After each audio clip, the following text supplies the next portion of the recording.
Ngavana wa kaunti Makueni Mutula Kilonzo Junior Niwakanya Atandithya Utavi wa Kithangathi ala Matonya Kwithiwa Matwaiisye Viasala kwa Nzia ya Kimbithi Kaundini Kana Mithenya yo Nimitale. Avikite Mbee wa Nzama ya Mbunge ya Senate Kukonya Mitumiile ya Mbesa cia Mwenenthi Inanduni Mwanya. Ngavana Mutula Junior Niwaweta Vaina Mwanya wa Matwaiisye Utavi wa Kithangathi Kaundini ino onala Matwaiisye kivinduni wametuki nimeokomanwa na mbwa cia serikali ya kaunti ya Makueni. Evidence that I shall give before this committee in respect of the Ngavana Mutula ainena Avikite Mbee wa Nzama ya Mbunge ya Senate Kukonya Mitumiile Viasala Mwenenthi thini wa Inanduni Mwanya Niwaweta Kana Vaina Mwanya wa Utavi wa Kithangathi mbusini ila cie Kaundini ino na vala Ukany'O muvyu kwa ala meokwata kana maitava Kithangathi kana nimeokomana na kwoko kwa meo kwa serikali ya Makueni. We don't go far. We'll catch up with you. And a lot of them have called us, just like they have called the senator, and there is no peace. Some are already in court actually.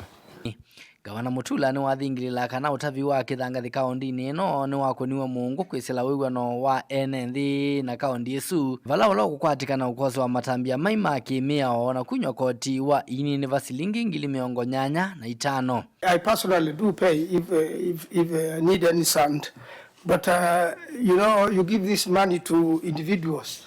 So I'm wondering what the accountants have come up with to make sure that that money gets to the county, because a lot of time is given in cash and to individuals working for the county, or even some who are not even employed by the county at all. When I get the opportunity to meet anybody carrying sand, there will be electronic evidence of payment. So I urge a senator to do the same when you find somebody on the road.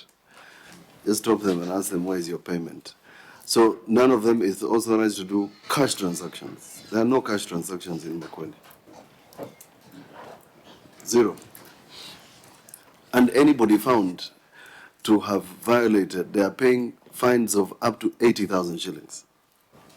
Again, using Mbesa. Ringi Ngavana Mutula ni wa matha Mwenenthi ma kaundi ino kana nukuthinikia kuthuka kwa matunda ala me miundani kana masokoni wiwete kana nuende na kwaka ikumbithi mwanya ya kusuvia matunda ma aimi kwa kimanza cha shilingi milioni 93.